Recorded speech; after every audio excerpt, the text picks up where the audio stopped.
പൂക്കോട് സർവകലാശാലയിൽ മരിച്ച സിദ്ധാർത്ഥിനെതിരെ വ്യാജ പരാതി നൽകിയ പെൺകുട്ടിക്കെതിരെ കേസെടുക്കണം എന്നാവശ്യപ്പെട്ട് സിദ്ധാർത്ഥിന്റെ ബന്ധുക്കൾ. പിടികൂടാൻ ഇനിയും പ്രതികളുണ്ട്. കോളേജ് ഡീൻ, അസിസ്റ്റന്റ് വാർഡൻ എന്നിവരെയും റൂംമേറ്റ് അക്ഷയെയും പ്രതി ചേർക്കണമെന്ന് സിദ്ധാർത്ഥിന്റെ അമ്മാവൻ ഷിബു റിപ്പോർട്ടറിനോട് പറഞ്ഞു. ആ പെൺകുട്ടിയുടെ പങ്ക് ഞങ്ങൾക്ക് എടുത്തു കാണിക്കേണ്ടതാണ്. ആ പെൺകുട്ടിയെ അറസ്റ്റ് ചെയ്താൽ മാത്രമേ മറ്റുള്ള കാര്യങ്ങൾ വെളിവാകുള്ളൂ. അതുപോലെ നമ്മുടെ അസിസ്റ്റന്റ് വാർഡനും ഡീനിന്റെയും കാര്യം ഇതുവരെയും വരുന്നില്ല. ഇത്രയും അവശനാക്കി മർദ്ദിച്ച് 3 ദിവസം ആഹാരം കൊടുക്കാതെ വെള്ളം കൊടുക്കാതെ എണീറ്റ് നിൽക്കാൻ കഴിയാത്തൊരു കുട്ടി ഇത് ചെയ്തു എന്ന് പറയാൻ ഞങ്ങൾ വിശ്വസിക്കില്ല.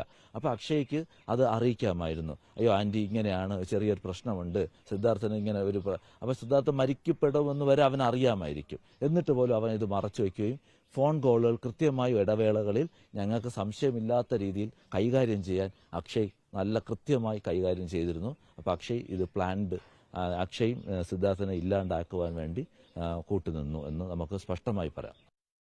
ദീപക് മോഹൻ നൽകും കൂടുതൽ വിവരങ്ങൾ. ദീപക് മോഹൻ, സിദ്ധാർത്ഥന്റെ അച്ഛൻ ജയപ്രകാശ്, ഇപ്പോൾ അമ്മാവൻ ഷിബു, രണ്ടുപേരും പറയുന്ന പേരൊന്നാണ് അക്ഷയ്.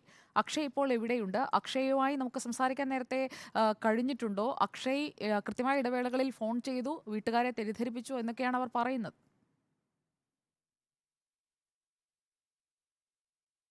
സുജയ, ഈ സിദ്ധാർത്ഥന്റെ മരണവുമായി ബന്ധപ്പെട്ട് കഴിഞ്ഞ 15-ാം തീയതി മുതൽ സിദ്ധാർത്ഥന് പലതവണ വീട്ടുകാർ ഫോണിൽ ബന്ധപ്പെട്ടിരുന്ന ആ സമയത്തൊന്നും തന്നെ സിദ്ധാർത്ഥൻ ഫോൺ എടുത്തിരുന്നില്ല. പിന്നീട് സിദ്ധാർത്ഥന്റെ റൂംമേറ്റായ അക്ഷയാണ് ഇക്കാര്യത്തിൽ വീട്ടുകാരുമായി സംസാരിച്ചിരുന്നത്. ആ സമയത്തൊക്കെ, അതായത് സിദ്ധാർത്ഥൻ വെറ്റിനറി കോളേജിൽ നിന്ന് നാട്ടിലേക്ക് മടങ്ങി എറണാകുളത്ത് നിന്ന് തിരികെ കോഴിക്കോടെത്തി ഈ സമയത്തെല്ലാം തന്നെ വീട്ടുകാർ സിദ്ധാർത്ഥനുമായി ബന്ധപ്പെടുന്ന സമയത്ത് സിദ്ധാർത്ഥൻ ഫോൺ എടുക്കാത്ത സമയത്ത് അക്ഷയായിരുന്നു ബന്ധപ്പെട്ടിരുന്നത്. ആ സമയം അക്ഷയ് പറഞ്ഞിരുന്നത് സിദ്ധാർത്ഥന് കുഴപ്പമൊന്നുമില്ല എന്നാണ്. മാത്രമല്ല, സിദ്ധാർത്ഥന് ക്രൂരമായി മർദ്ദനം നേരിട്ട ദിവസങ്ങളിലെല്ലാം തന്നെ വീട്ടുകാർ സിദ്ധാർത്ഥന് ബന്ധപ്പെട്ട സമയത്ത് അക്ഷയാണ് ഇത്തരത്തിൽ മർദ്ദനം ഏറ്റ കാര്യം വീട്ടുകാരെ അറിയിക്കുക പോലും ചെയ്തില്ല. അതോടൊപ്പം സിദ്ധാർത്ഥന് കുഴപ്പമൊന്നുമില്ല എന്നുള്ള രീതിയിലാണ് വീട്ടുകാരെ ധരിപ്പിച്ചിരുന്നത്. ഇതിനെതിരെയാണ് ഇപ്പോൾ ബന്ധുക്കൾ രംഗത്ത് വന്നിട്ടുള്ളത്. ഇപ്പോൾ ഈ സിദ്ധാർത്ഥന്റെ അമ്മാവനും ഒപ്പം അന്ന് സിദ്ധാർത്ഥന്റെ മൃതദേഹം ഏറ്റുവാങ്ങാനെത്തിയ ബന്ധുക്കളുമാണ് കൽപ്പറ്റ ഡിവൈഎസ്പി ഓഫീസിൽ എത്തിച്ചേർന്നിട്ടുള്ളത്. ഇവരാണിപ്പോൾ അല്പസമയം മുൻപ് റിപ്പോർട്ടർ ടിവിയോട് പ്രതികരിച്ചത്. ഇവരുടെ ഒരു പ്രധാന ആവശ്യം അക്ഷയ് എന്ന റൂംമേറ്റും അതോടൊപ്പം റഹാൻ എന്ന മറ്റൊരു വിദ്യാർത്ഥിയും ഈ സിദ്ധാർത്ഥന്റെ മരണത്തിൽ നേരിട്ട് പങ്കുണ്ട് എന്ന് ആദ്യമേ പറഞ്ഞതാണ്. അക്ഷയ്, റഹാൻ, അതോടൊപ്പം സിൻജോ ജോൺസൺ എന്നീ 3 പേർക്കാണ് നേരിട്ട് ഈ സിദ്ധാർത്ഥന്റെ മരണത്തിൽ പ്രധാന പങ്കുള്ളതെന്ന് ആദ്യം തന്നെ കുടുംബം വ്യക്തമാക്കിയിരുന്നു. അതനുസരിച്ച് പോലീസിന്റെ അന്വേഷണത്തിൽ ഇപ്പോൾ 20 പേരാണ് പ്രതിപട്ടികയിലുള്ളത്. ആദ്യം 6 പേരെ കസ്റ്റഡിയിലെടുത്തു. പിന്നീട് കോളേജ് അധികൃതർ സസ്പെൻഡ് ചെയ്ത 12 പേരെ പിന്നീട് പോലീസ് കസ്റ്റഡിയിലെടുത്തു.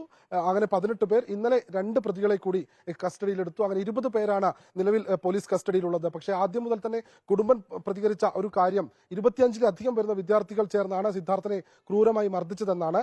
ഇതനുസരിച്ച് ഇനിയും പ്രതികൾ പോലീസ് പിടിയിലാവാനുണ്ടെന്നാണ് കുടുംബം വ്യക്തമാക്കുന്നത്. അതോടൊപ്പം സിദ്ധാർത്ഥനെ ക്രൂരമായി മർദ്ദിച്ചത് ഇതിന് കൂട്ടുനിന്ന അക്ഷയ്, റൂംമേറ്റായ അക്ഷയ്, ഒപ്പം മറ്റ് വിദ്യാർത്ഥികൾക്കെതിരെയും നടപടിയെടുക്കണം. മാത്രമല്ല, ഈ പെൺകുട്ടി സിദ്ധാർത്ഥനെതിരെ ഒരു വ്യാജ പരാതി നൽകിയിരുന്നു. സിദ്ധാർത്ഥൻ അപമര്യാദയായി പെരുമാറി എന്ന രീതിയിലുള്ള ഒരു വ്യാജ പരാതിയും നൽകിയിരുന്നു. ഈ പെൺകുട്ടിക്കെതിരെയും നിയമ നടപടികൾ കൈക്കൊള്ളണമെന്നാണ് സിദ്ധാർത്ഥന്റെ അമ്മാവൻ അല്പം മുൻപ് റിപ്പോർട്ടർ ടിവിയോട് പ്രതികരിച്ചത്. അതോടൊപ്പം ഈ കോളേജിന്റെ അധികൃതരായ ഡീൻ, ഒപ്പം അസിസ്റ്റന്റ് വാർഡനായ കാന്തനാഥ് തുടങ്ങിയ ആളുകൾക്കെതിരെയും രൂക്ഷ വിമർശനം ഉന്നയിച്ചിട്ടുണ്ട്. ഇവരെ പ്രതി ചേർത്ത് ഇവർക്കെതിരെ കേസെടുക്കണമെന്നാണ് സിദ്ധാർത്ഥന്റെ അമ്മാവൻ അല്പം മുൻപ് നമ്മളോട് പ്രതികരിച്ചത്. സുജയ. ഓക്കെ, ദീപക് മോഹനാണ് വിവരങ്ങൾ നൽകിയത്. പരാതിക്കാരിയായ പെൺകുട്ടിക്കെതിരെ കേസെടുക്കണം എന്നുള്ള ആവശ്യമാണ് ഇപ്പോൾ സിദ്ധാർത്ഥന്റെ കുടുംബം അമ്മാവന്റെ പ്രതികരണത്തിലൂടെ അവർ മുന്നോട്ട് വയ്ക്കുന്നത്.